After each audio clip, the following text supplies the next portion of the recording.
예, 반갑습니다. 이 오후 시간에 여러분과 함께 이 마지막 때에 주어진 기별이 무엇이고 또 우리가 구원을 받으려면 어떻게 해야 될 것인가, 실제적인 문제를 좀 같이 이렇게 다루면서 은혜를 받고자 합니다. 예수님께서 하늘성소의 지성소에 들어가셔서 율법이 들어있는 법궤 앞에 서셨을 때에 이 지구촌에 보내는 마지막 기별을 보내셨다고 그렇게 말씀하셨습니다. 그 해가 여러분 언제인지 아시죠? 1844년. 1844년. 예. 1844년, 각시대 대장터에 보면은 1844년에 재림운동에 함께 활동했던 사람들이 셋째 천사의 기별을 받아들이고 성령의 능력으로 기별을 전했더라면은 그때에 바로 이 사업은 끝나고 예수님께서는 그 당시에 오셨을 것이라고 이렇게 말씀을 하셨습니다. 하늘 지성소 시대가 시작된 게 1844년이에요. 그리고 1844년은 이제 우리 개신교에 계시다가 오신 분들은 잘 정말 이해가 안 됐을지도 모르지만은 이것이 이제 우리는 다 알고 있죠. 다니엘 8장 14절에 2300주야까지니 그때에 성소가 정결하게 되리라. 예. 그래서 성소는 이 땅을 말했고, 그 당시에 그 그리스도인들은 땅이 정결하게 되려면은 예수님께서 오셔야 정결하게 되니까, 2300년, 2300일, 2300년 끝나면은 예수님께서 이 세상에 오실 것이다 가지고 재림운동이 일어났다는 거예요. 그렇죠? 재림운동의 요즘은 무엇입니까? 신랑이로다 맞으러 나오라. 그렇죠? 신랑이로다 맞으러. 우리 신랑은 누구시죠? 신랑 되신 예수님. 예수님이 재림하신다 이거예요.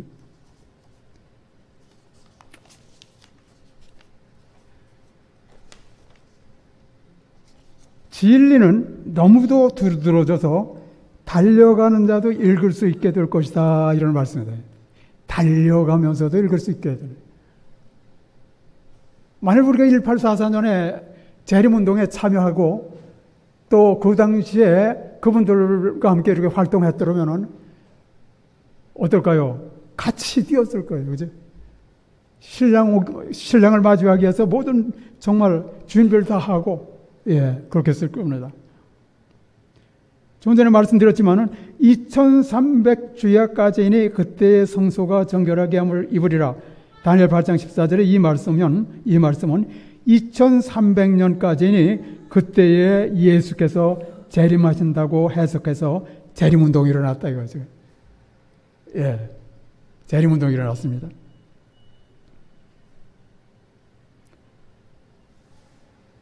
그런데 자 2300주야의 시작점은 언제냐면 여러분 다 아시죠? 457년 그 기원전 457년이에요. 죄송합니다. 우리가 이 말씀 연구할 때 먼저 그리스도의 교훈을 깨닫기 전에 성령께서 우리를 주장하셔야 돼요. 성령께서요.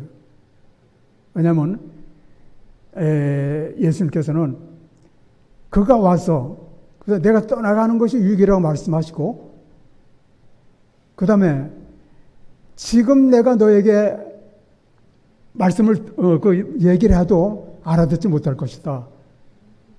그러나 내가 떠나가면은 내 성령을 보내주겠다 하면서 무슨 말씀했어요? 그가 오면은 의에 대하여, 죄에 대하여, 심판에 대하여 세상을 깨우치리라 그랬어요. 또 성령께서 하시는 일은 무엇입니까? 예수님을 높이는 거예요. 온 세상 죄의 희생제물 대신 높이 들림 받으신 예수 그리스도를 만천하의 구주로서 높이는 거죠. 예. 우리 모든 영혼에게 있어서 예수님이 빠지면 아무것도 안 해요.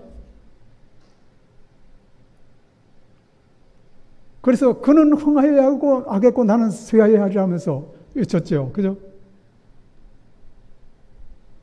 우리는 예수 안에 있는 그대로의 진리가 오늘날 필요합니다. 예수 안에 있는 그대로의 진리는 죄인들이 높이 들림받으신 구세주를 바라보는 일을 평생의 사업으로, 일생의 사업을 삼고 주장할 수 있는 특권을 가진 그 공로를 믿음으로 받아들이지 않으면 그는 베드로가 그리스도께 눈을 고정시키지 않고서는 물 위로 걸어갈 수 없었던 것처럼 우리도 구원받을 수 없다는 거예요. 오늘날 많은 사람들이 사람을 바라봐요. 그런데 사단은 어떻게 돼요? 우리에게서 그리스도에게서 눈을 돌이키고 인간을 신뢰하고 또 인간을 바라보고 인간에게서 도움받기를 기대하도록 단호히 결심하는 것이 사단이 하는 일이에요. 그런데 이 세상 모든 사람이 어떻습니까? 똑같이 죄로 인해서 죄 아래 있어요. 똑같이 율법 아래 있어요. 죄 아래 있고 심판 아래 있고 그 다음에 저주 아래 있고. 그래서 예수님이 안 계시면 꼼짝없어요. 인간은 창조를 받았을 때 하나님과 하나 되도록 창조하셨어요. 창세기 여러분 다 아시겠죠? 1장 26절에 보면 우리가 우리의 형상대로 우리의 모양에 따라 사람을 만들고, 예. 그 다음에 욥기 33장 4절에 보면은 하나님이 당신의 영으로 우리를 지으셨다 그랬어요. 그 우리를 성령으로 지으셨어요. 예. 그런데 인간이 죄를 짓는 바람에 육이 됐죠. 육. 예.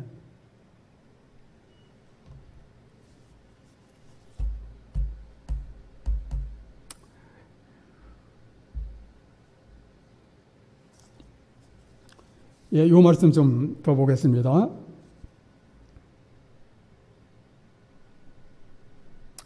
하나님의 말씀 속에는 귀중한 진리가 많이 들어있다. 그러나 오늘날 양떼들에게 필요한 것은 현대 진리이다. 현대 진리이다. 나는 기별자들이 현대 진리의 핵심에서 벗어나 양떼를 결합시키고 영혼들을 성화시키는 일에 적합치 않은 주제들을 강조할 위험을 보았다. 사단은 하나님의 사업을 망치기 위하여 이 일에 가능한 모든 수단을 동원할 것이다. 하나님의 말씀 속에는 귀중한 진리가 많이 들어있다 그랬어요. 그러나 오늘날 양떼들에게 필요한 것은 현대 진리라고. 현대 진리. 이 말씀은 아마 다른 교회에서는 이게 좀 뭐랄까요, 익숙하지 않은 그 말씀일 거예요. 그런데 이제 저희는 1844년 예수님께서 하늘성소 지성소에 들어가셔서 율법이 들어있는 법궤 앞에 서셨을 때 현대 진리가 주어졌고, 엘렌 화이트는 그랬어요. 1844년 이후 나는 현대 진리를 전하여 왔다 이랬어요. 그 현대 진리는 어떻게 우리가 요약을 할 수 있는가 하면은 이 말씀이 있어요. 현대 진리의 원수들은 예수께서 닫으신 성소의 문을 열려고 하며 그가 1844년에 열어놓으신 지성소 문을 닫으려고 애를 쓴다. 그러나 지성소 안에는 여호와의 손가락으로 기록한 10가지 계명이 새겨진 돌비가 들어있는 법궤가 있다. 이것은 재림교회가 뭐 억지로 이렇게 꾸며서 한 그 말씀이 아닙니다. 실제적으로 역사적으로도 일어난 사건이에요. 예. 그리고 여기에 참여한 분들이 또 재림운동을 끌고 나가고 결국 하나의 종교 교단을 조직했는데 그것이 제7일 안식일 예수 재림교회. 그래서 여기 보면 현대주의 원수들은 예수께서 닫으신 성소의 문을 열려고 하며 그가 1844년에 열어놓으신 지성소 문을 닫으려고 애를 쓴다. 그러나 그 지성소 안에는 하나님의 손가락으로, 여호와의 손가락으로 기록한 10가지의 계명이 새겨진 돌비가 있다. 자, 그러면 율법이 하는 일은 뭡니까? 율법이 하는 일은, 율법은 우리에게 죄를 드러내고 그리스도께 대한 우리의 필요를 느끼게 한다. 하나님께 대한 회개와 예수 그리스도께 대한 믿음을 행사함으로 죄사함과 평강을 위해 예수님께 인도한다.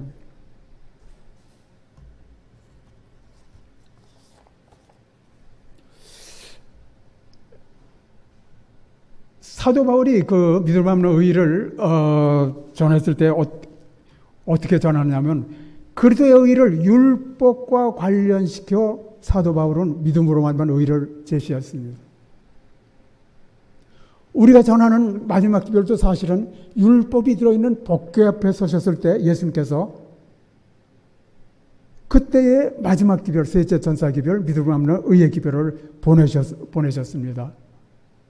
그래서 율법은 우리에게 죄를 드러내고, 그런데 여러분, 죄는 어디에 있습니까? 죄의 본분은 어디에 있습니까?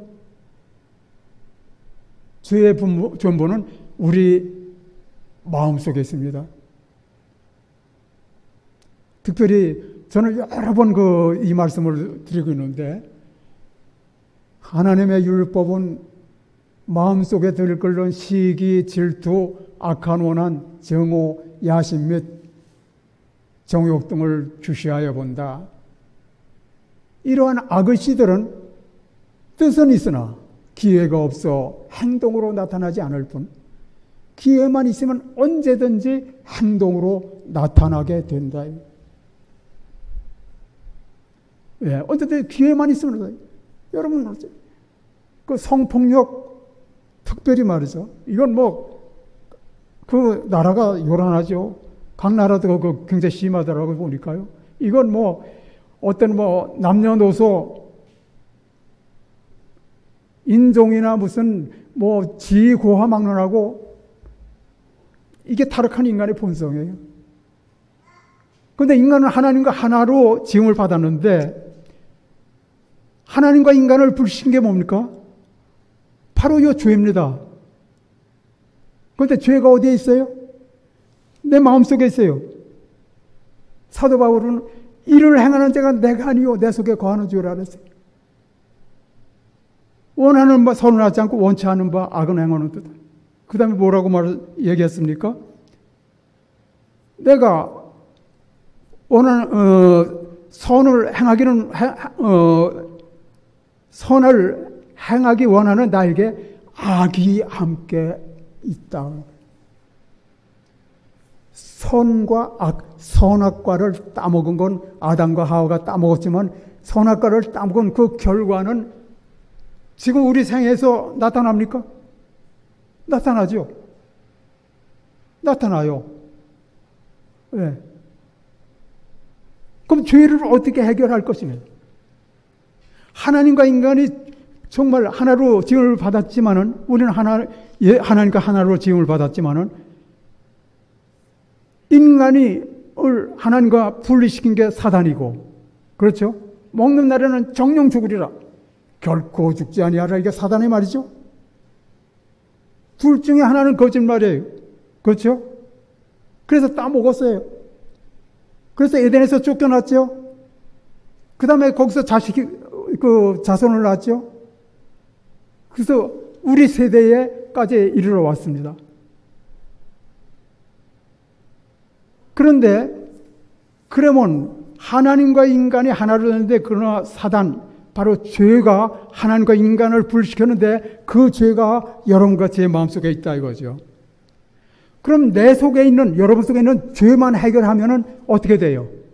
하나님과 인간이 하나가 돼야 안 돼요. 바로 그 히브리서 9장 28절 보죠. 히브리서 9장 28절.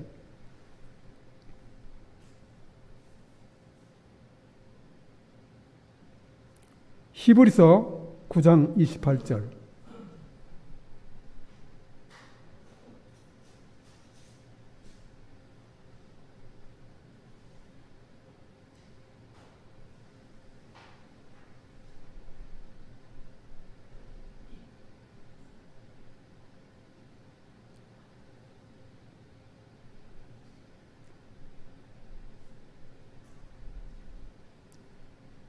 자, 히브리서 9장 28절.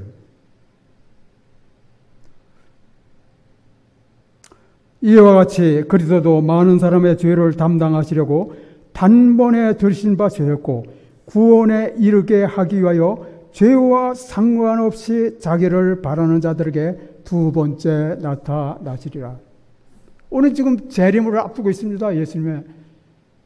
그럼 재림을 앞두고 있는 우리는 반드시 내 속에 들 걸로는 이 죄를 해결해야 돼요. 죄를 해결하기 위해서 어떻게 했어요? 바로 예수님께서 계셔야만 하여 친히 나무에 달려 그 몸으로 우리 죄를 담당하세요. 우리는 다 양 같아서 그릇 행하여 각기 제 길로 갔거늘 여호와께서는 우리 무리의 죄악을 그에게 담당해. 세상 죄를 지고 가는 하나님의 어린 양을 보내. 자, 다시 말씀드립니다. 죄는 각 사람 속에 있죠, 그죠? 이를 행하는 자가 내가 내 속에 거하는 죄다. 그럼 이 죄는 어떻게 단체적으로 사함을 받습니까? 개인적으로 사함을 받습니까? 그럼 예수님께서 개인적으로 우리 속에 들어오셔야 돼요? 단체적으로 들어오십니까? 개인적이에요. 개인적으로. 그 친히 나무에 달려 칼보리의 십자가. 칼보리의 십자가에 쓰신 나를 위해서, 우리를 위해서 친히 나무에 달려 그 몸으로 우리 죄를 담당하셨는데, 담당하신 죄는 뭡니까? 마음속에 될 걸로는 시기, 질투, 악한 원한, 정오, 야심 및 정욕 등이라. 뜻은 있지만은 기회가 없어 행동으로 나타나지 않을 뿐 언제든지 기회만 있으면은 행동으로 나타나간다. 저는 이 말씀 연구하면서 내가 이걸 붙들어야 되겠다. 예수님이 없으면 뭐 이 꼼짝. 그런데 약 2000년 전에 이런 십자가에 달려서 죄를 없애고 하나님과 인간을 하나로 해놓으셨지만은 아직도 2000년이 지난 오늘날 제 마음속에서 뭐가 끓어요? 시기하고 질투하고. 저는 사도 바울만 이런 그 악한 것이 있는 줄 제가 아는데 보니까 제 마음속에 그런 죄가 있더라고요. 예. 그래서 제가 구원받은 이야기가 지구촌의 모든 사람도 똑같은 사람이니까 그분들에게도 이게 말씀이 필요하겠다 해가지고 그냥 밤낮으로 연구했지. 어때요? 여기까지는 좀 뭐 같이 호흡이 맞습니까? 예. 어떻게 해요? 이 죄를 어떻게 해요? 지금 내 마음속에.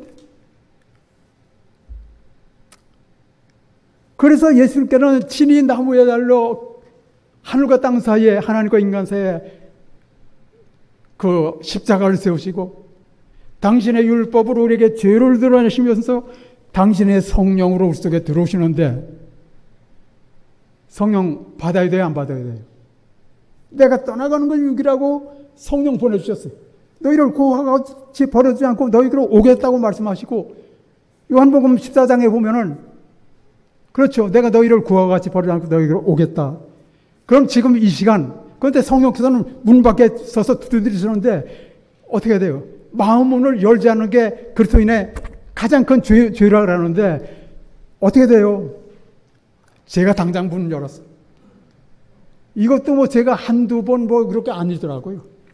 파고 이거 해결해달라고 그냥 씨름하고 성령께 그냥 간구했더니 제가 근데 하늘과 땅 사이에 당신의 십자가를 세우시고 당신의 율법으로 이렇게 죄를 드러내시면서 당신의 성령으로 우리 속에 들어오시는데 성령의 역사는 이루 헤아릴 수 없을 만큼 크다. 이루 헤아릴 수 없는 없을 만큼 큰 그 권세와 능력이 저한테 임하는 것을 느끼고, 이건 저는 뭐 좀 거짓말을 하고 싶지 않습니다. 솔직한 저거예요. 너희가 하나님의 성령이 임하면 너희가 권능을 받고, 근데 성령은 그리스도의 개인적인 임재더라고요, 보니까. 예. 그래서 갈보리 십자가에 못 박히시고 부활하신 그 예수님, 오늘 그 설교 시간에 참, 예, 감동적인 그 말씀 들었잖아요. 그분께서 내가 문 밖에 서서 두드리노니, 이거 라우디가 교회 시대 아닙니까, 지금? 누구든지 내 음성을 듣고 문을 열면 내가 그에게로 들어가 그로 들어먹고 그는 나로 더불어 먹으리라 해요. 그럼 성령께서는, 죄송합니다. 그리스도께서는 무엇을 통해서 우리 속에 들어오셔요? 성령을 통해서 했더니 내가 떠나가는 것이 유일하고, 성령을 보내주는데 성령을 통해서 너희를 구하고 같이 버려두지 않고 오겠다. 그런데 예수님은 어떻게 하세요? 마리아의 아들로서의 그 육이 들어오십니까? 그렇지만은 예수님의 두 속성 있죠. 예수님은 전능하신 하나님이세요. 우리 죄 때문에 우리 육체를 쓰시고 당신의 육체를 우리 죄를 없애게 해서 십자가에 달리셨지만은 들어오시는 분은 누구예요? 나는 아브라함보다 먼저 났다. 아브라함보다 먼저 났다. 이사야에서는 전능하신 하나님이다. 전능하신 하나님이 내 속에 들어오시더라 이거예요. 저는 그걸 제 개인적인 하려고 적용시키려고 밤낮으로 쉬지 않고 제가 구하고 간구한 결과 그렇더라고요. 예수님을 얻으면 만군의 하나님이세요. 그분이 전능하신 하나님이 내 속에 들어오시더라. 모세가 만난 하나님이 내 속에 들어오시고, 여호와서를 통해 역사하시고 갈렙을 통해 역사하시고 만물로부터 먼저 거신 그분이 내 속에 들어오시더라 이거예요. 아니죠. 여러분 속에 누구든지 내 음성을 듣고 올거든요. 저는 이것을 확실하게 좀, 그래서 제가 용기를 얻고 이거 이제 됐다 해서 구하니까 구속의 경륜이 확 뜨고, 아버지 이 지구촌을 나에게 달라고. 그래서 나에게 죽음을 달라고. 사도 바울이 있죠. 사도 바울이 유럽이 들썩거렸습니다. 유럽이 한 사람. 그런데 예수님의 생애는 성령의 생애였더라고. 똑같이 우리의 주의 성령이 내게 임하셨으니, 예수님의 생애는 성령과의 연합의 생애고, 예수님의 생애는 완전한 인간의 생애를 대표한다 이거예요. 이런 말씀이 있어요. 만일 한 사람이라도 오르면 하나님의 팔을 움직일 수 있다. 그런데 아무리 숫자가 많아도 하늘과 연결이 안 되면 그 사람 아무것도 아니죠. 아무 짝에도 안 돼요. 여러분, 개인의 구조로 영접해야 됩니다. 현재의 구조로 영접해야 돼요. 우리는 매일매일이 마지막 날에, 우리가 죽는 날, 우리의 품성이 변합니까? 죽는 날 고정되는 겁니다. 그래서 내 속에 거하는 죄를 반드시,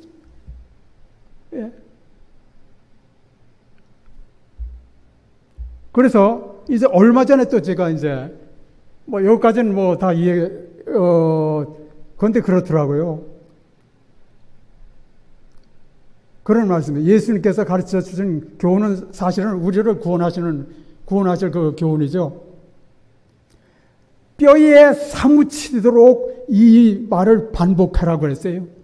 뼈에 사무치도록.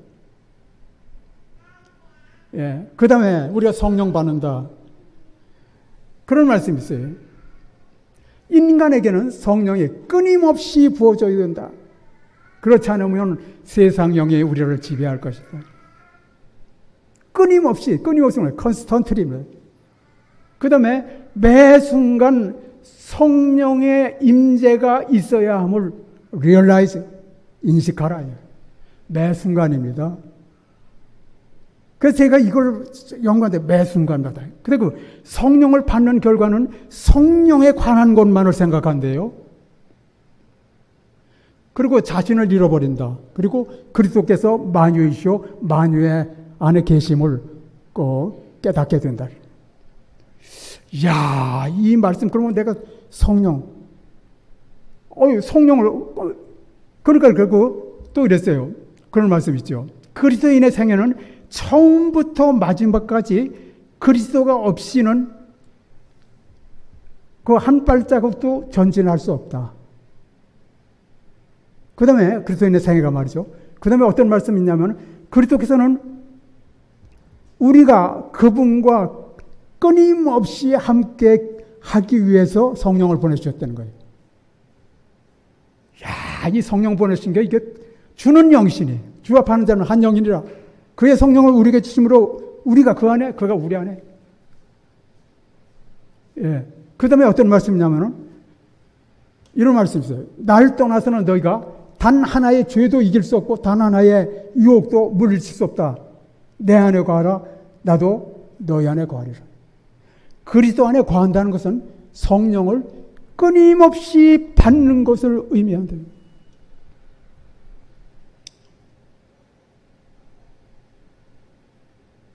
그래서 저는 큰 가능성을 봅니다. 저는 어디 가나 이 메시지를 전해요. 이것뿐만 아니고 믿음을 없는 여러 가지 전해지만 당장 급한 게 이거더라. 그럼 죄와 상관없이 자기를 바라는 자에게 두 번째 나타나시는데, 자, 약 2000년 전에 예수께서 우리를 위하여, 나를 위하여 십자가에 달리셨지만은 그 죄가 아직도 내 속에서 들끓고 있기 때문에 내 속에서 죄가 끝나고 죄악이 영속되고 영원한 의가 드러나려면은 십자가에 못 박히시고 부활하신 예수님이 죄가 들끓고 있는 내 마음속까지 들어오셔야 내 속에서 죄가 끝나고 죄악이 영속되고 영원한 의가 드러나지 않겠느냐? 그럴 때에 죄와 상관없이 자기를 반하는 자에게 두 번째 나타납니다. 해답이 되더라고요, 이게. 그래서 제가 밤낮으로 끊임없이, 또 우리가 성령의 전이라 그랬죠, 우리를 성령의 전. 예. 하나님은 영이시니, 우리는 하나님의 성전이고 성령의 전이에요. 근데, 자, 창세기 2장 7절에 여러분 아시죠? 여호와 하나님이 흙으로 사람을 지으시고 생기를 그 코에 불어넣으시니 사람이 생명이 된지라. 이 말씀을 하시고 저희를 향하사 숨을 내쉬며 가라사대 성령을 받으라. 성령을 받으라. 이 말씀에 아담의 코에 불어넣으신 생기는 성령을 의미합니다. 예. 성령을. 이건 제가 꾸민 얘기는 아니에요. 주는 영이시니, 하나님은 영이시니. 성령은 생명의 호흡, 영원한 생명의 호흡이라 그랬어요. 여러분 호흡하는데 호흡 끊어지면 어떻게 돼요? 죽죠? 죽어요. 그런데 창세기 6장 3절에 보면 기가 막힌 말씀이 있더라고. 한번 봅시다. 창세기 6장 3절. 창세기 6장 3절입니다.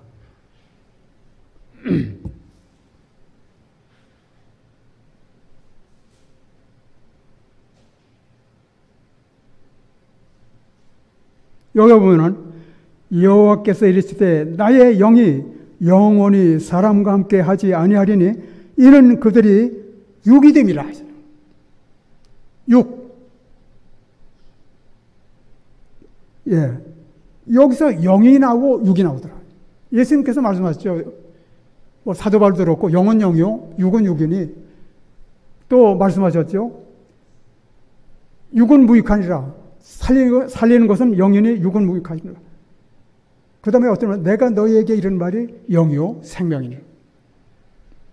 성령을 받기 위해서는 진리의 말씀이 끊임없이 우리 속에 들어오셔야 돼요. 말씀으로 역사되고, 말씀이 하나님이시고, 말씀이 능력이 있고, 또 성령이 쓰는 검이 그 말씀이기 때문에. 근데 말씀이라도 현대 진리, 현대의 마지막 시대에 주어진 그 진리, 그 지혜의 말씀이 필요하다 하겠죠. 믿음 없는 의의 그 메시지가.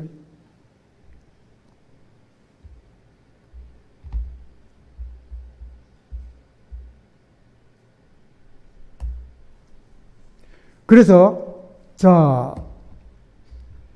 제가 여기서 한 가지 느끼는 점이 그거더라고요. 아담에게서 난 사람은 아담이 타락해서 에덴에서 쫓겨나가지고 그 후에 자손이 났는데 아담의 자손이 호흡하는 것은 세상 영의 호흡이더라고요. 육신의 생각. 육신의 생각은 뭡니까? 육신의 생각은 하나님과 원수가 되나니 이는 하나님의 법에 굴복치 아니할 뿐 아니라 할 수도 없습니다. 예수님이 안 계시면 그냥 그대로 아담에게서 난 그 자손들은 우린 다 그렇죠. 예수님을 영접지 않으면은 그대로 나면서부터 무덤을 향해서 무덤이 정말 열려 있어요. 안 그렇습니까? 죄값은 사망이죠. 내 죄를 해결하지 않으면 꼼짝없어요. 이것을 세상 영, 세상 신이 하는 일이거든. 불순종하는 자 속에서 역사하는 영이 그걸 하더라고요. 그런데 예수님께서 어떻게 했어요? 당신의 친히 우리와 한 육체가 되셔가지고 그 육체로 뭘 없앴어요? 세상 영, 사단, 뭐랄까요? 죄를 친히 담당하시고 뭘 회복시켰습니까? 영을 회복시켰어요. 그래서 영, 그 다음에 육이 됐던 거를 다시 영이신 그 하나님께서 당신의 몸으로 죄를 담당하시고 영을 다시 회복시켜서 완전히 영적으로. 그래서 세상을 창조하기 할 때의 그 상태대로 아담이 타락하기 이전의 상태대로 인간을 회복시키는 것, 이것이 구속의 경륜이더라고. 구속의 경륜. 여기 말씀을 해보죠. 이 말씀에서 아담의 코에 불어넣으신 생기는 성령을 의미합니다. The Holy Spirit is the breath of life라 그랬어요.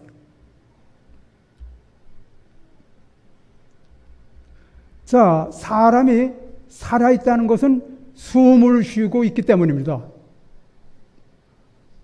그런데 예수님을 영접한 한 사람도 똑같이 살아요. 똑같아요. 그런데 속이 달라요. 하나는 그리스도의 임재가 있고 하나는 그대로 사단의 그 세상 영의 지배를 받아요.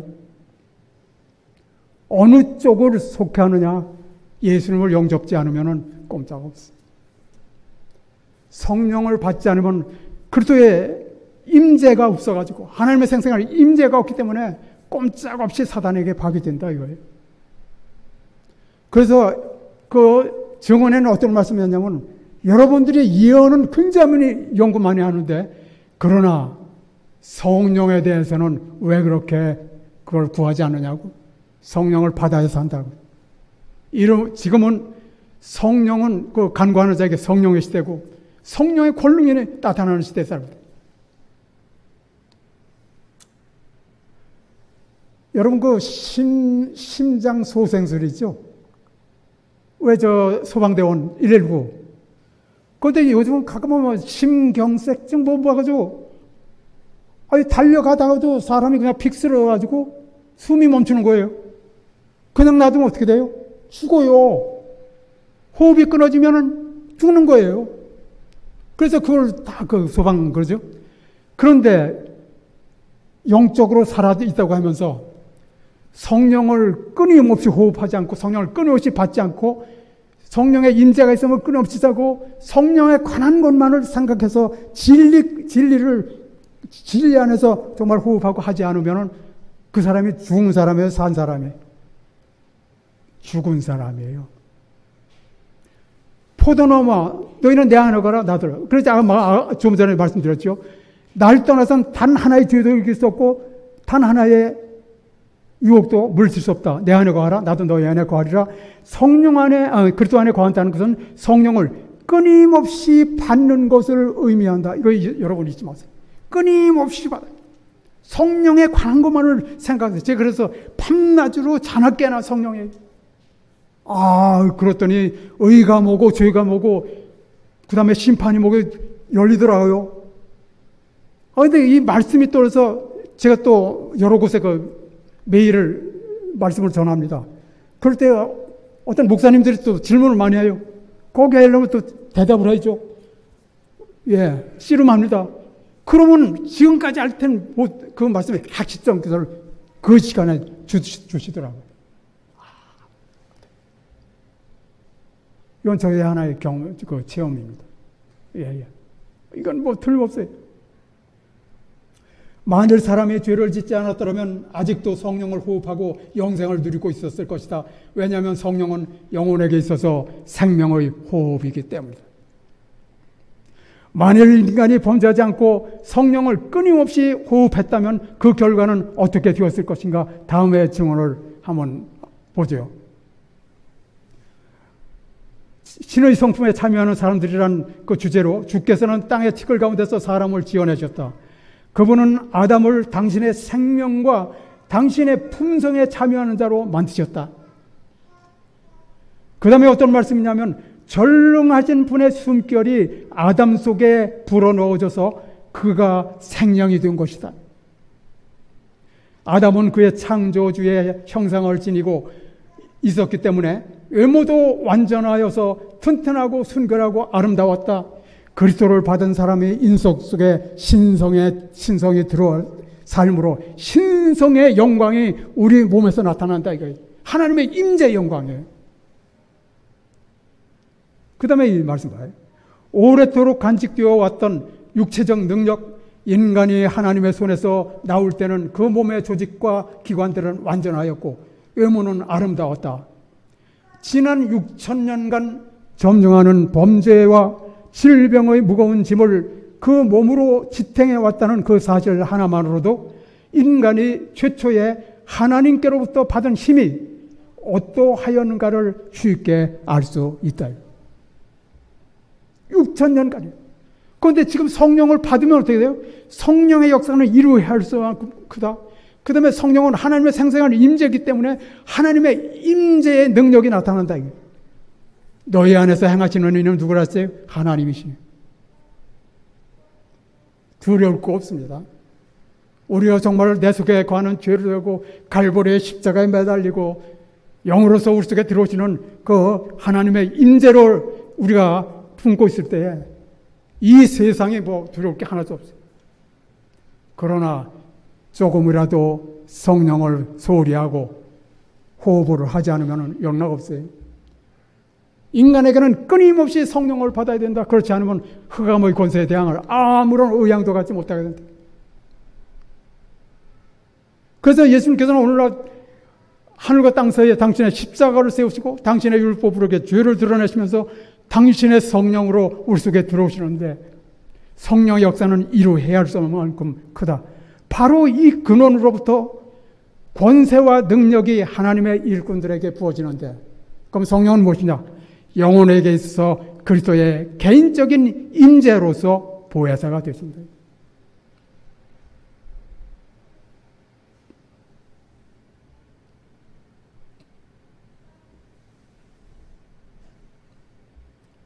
그 다음에 이 말씀, 시간이 이제 거의 끝납니다.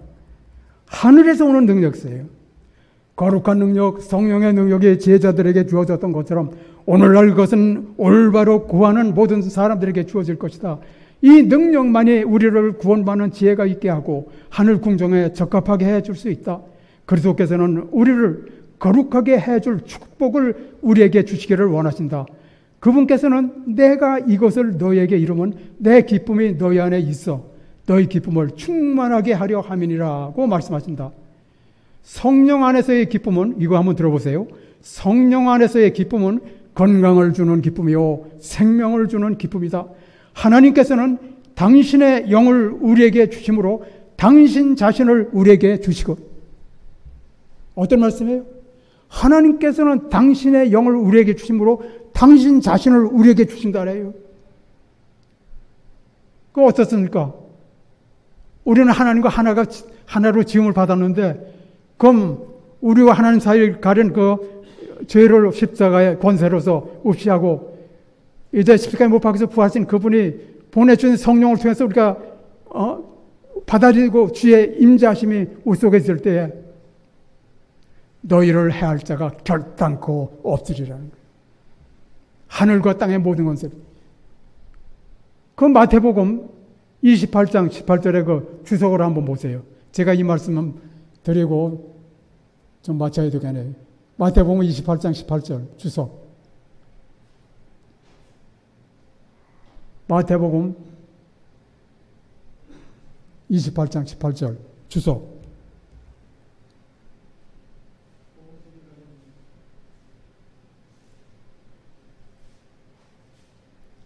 마태복음 28장 18절 주석. 자, 궁중에 사는 우리의 친구 있습니까? 궁중에 사는 우리의 친구. 하늘 궁정에 우리는 참으로 좋은 친구를 갖고 있다. 예수님은 우리와 한 육체가 되신 분이에요, 그분이 전능하신 하나님이세요. 우리의 친구예요. 건강한 자에게는 의원이 쓸데없고, 내가 온 것은 의인을 부르러 온 것이 아니요 죄인을 부르러 왔어요. 죄인들의 친구입니다. 저의 친구, 여러분의 친구입니다. 멀리 계시는 분이 아니에요. 하나님이 우리와 함께 계시다요. 예수님은. 하늘 궁중에 우리는 참으로 좋은 친구를 갖고 있다. 그리스도께서 부활하신 후 그리스도는 그의 제자들에게 말씀하시기를 하늘과 땅의 모든 권세를 내게 주셨다고 말씀하셨다. 그 다음에 보세요. 이 말씀을 살아있는 보증으로 받아들이는 모든 사람들에게 주어진 것입니다. 하늘과 땅의 모든 권세가 누구에게 주어졌어요? 그리스도에게 주어졌지만 우리가 그리스도를 모실 때 하늘과 땅의 모든 권세가 모든 사람, 그대로 이 말씀을 살아있는 보증으로 받아들이는 모든 사람들에게 주어진 것이다. 내가 너에게 뱀과 전갈을 밟으며 모든 원수의 능력을 지휘할 권세를 주었어. 사단을 지휘할 권세를 주었으니 너희를 해할 자가 결단코 없다라서. 결단코 없다. 우리의 싸움은 인간과 인간의 싸움이 아니에요. 사단과 그 악령에 대한 싸움. 거기에는 만군의 하나님의 임재가 필요해요. 우주적인 임재가 필요해요. 성령을 무한히 우리에게 부어주시는 것이 그분의 뜻이라 했습니다. 우리가 성령을 받을 때는 믿음으로 무한한 능력을 붙들게 되며 하나님께로부터 오는 모든 것을 받게 된다. 우리 성령을 주신 하나님께 우리 감사드리고 성령과 권세로서 우리 세상에 나가서 죽어가는 영혼들에게 이 기별을 전하도록 주의 정말 고임받는 주의 종들이 되시기를 간절히 바라면서 말씀을 마치겠습니다.